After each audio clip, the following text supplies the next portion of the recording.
Hello, I'd like to introduce myself and my lovely wife, Linda here.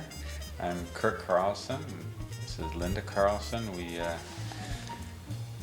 have our own studio, glass blowing studio. We're going to show you some of our pieces, and we're going to show you the process of how we make those pieces.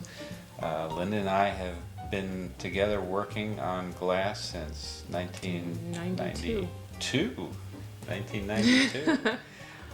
She actually was helping me. We got together. She was working with metal and made some metal stems and wanted me to make some cups for some goblets, which we still haven't gotten. Never made, right? But we've found other things to do.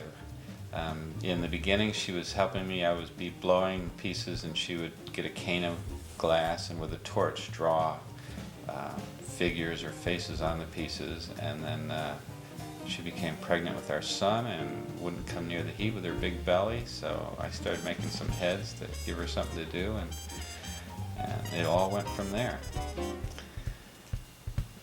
And then we built we had some Mennonites actually build this barn for us, started blowing glass out of it, and with the money that we were making from the studio, we built the house while we were living in a trailer. I was introduced to glass when I was 6 years old. My grandmother took me to the World's Fair in Flushing, New York in 1964. And I saw this glass blower, and I was just fascinated. I just stood there watching, and my grandmother ended up buying me this little horse that he made. Anyway, then my life went on, and and got out of the service after the Vietnam era in the late 70s. Went to school on the GI Bill, took a class in glass blowing just to relax a little. I was taking statistics and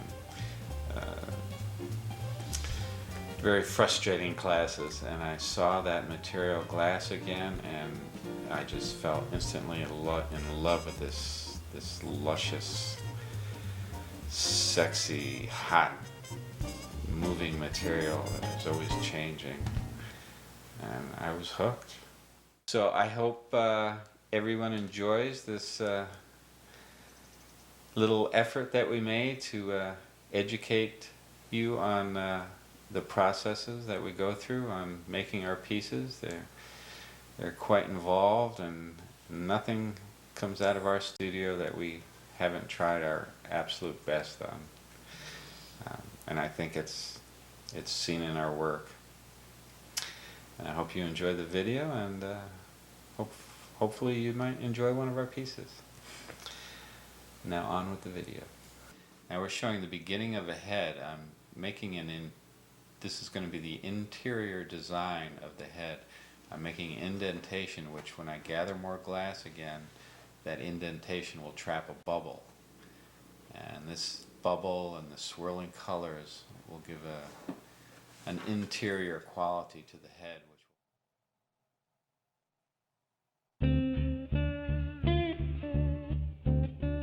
So I just gathered the last gather of glass on top of that design that I was making. You can see how I trapped a bubble in the center with some colors swirling around. And now I'm starting to form the shape of the head. I'm forming it right now on something called a marver, which comes from the Italian word for marble. And now I'm stretching the head out a little, elongating it. And now I'm coaxing the beginnings of some noses. This piece is going to be, there'll be a man on one side, a woman on the other, and this is going to be a stem for what we call a matrimonial goblet, wedding goblets. So just poke the little nostrils into it to start the form. Now I'm heating around the nose, and I'm going to form the nostrils.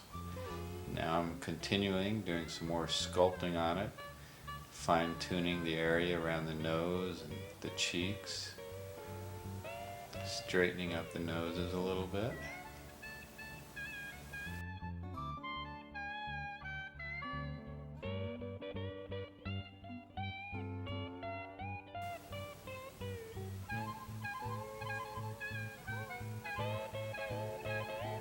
See where I'm doing a little sculpting here.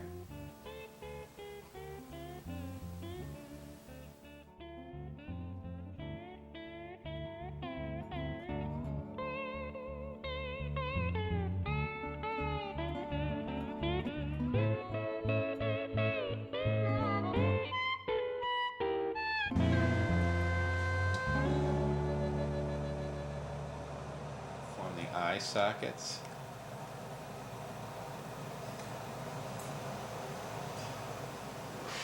I'm fine-tuning the nose, making it nice and delicate.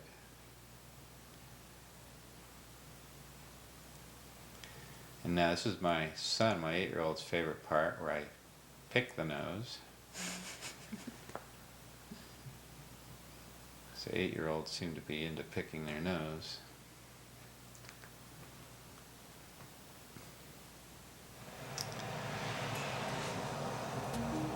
Now I'm sculpting the interior of the eyes. Now I'm attaching to the top of the head and disconnecting from the original pipe, and that's going to enable me to work on the chin area of the head. My assistant here is getting a bit of glass on a punny rod, a steel rod, and he's going to attach to where the chin is going, and now I'm going to pull that out, just kind of coaxing it, kind of milking it. And then I'll cut, and then I will heat that up and start sculpting in the form of one of the chins right here. Now that I just formed one of the chins, and I'm going to do the same thing on the other side, so that both the man and the woman both have a chin. Now I just heated the surface of the glass, and I can actually draw into the surface of the glass with a tool.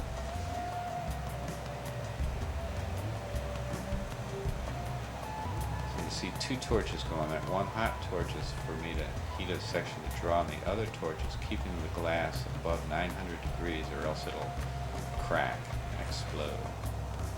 So you're always kind of dancing with the temperature.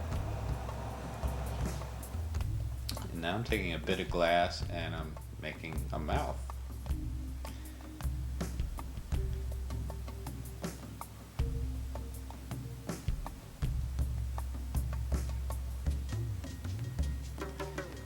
Now I'm on the bottom, underneath the chin, and I'm starting to form the stem of the goblet. The absolute bottom, right before I'll get to the foot. And now that piece of glass is being put on the top just to keep the connection warm. Like before, I told you it has to stay above 900 degrees or it'll crack. So that helps me keep it warm.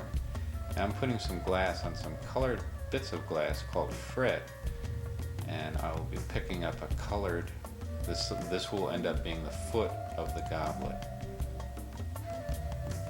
which will have multicolors in it. So I get that on center, get it heated up, and then I use a little wooden footing tool to get it nice and thin and delicate. And straighten things up with my jacks. And most of the tools I'm using here have been used since Roman times.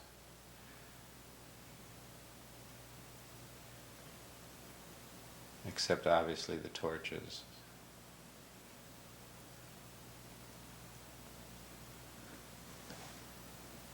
But it's not very high tech. Wooden paddles, wooden blocks.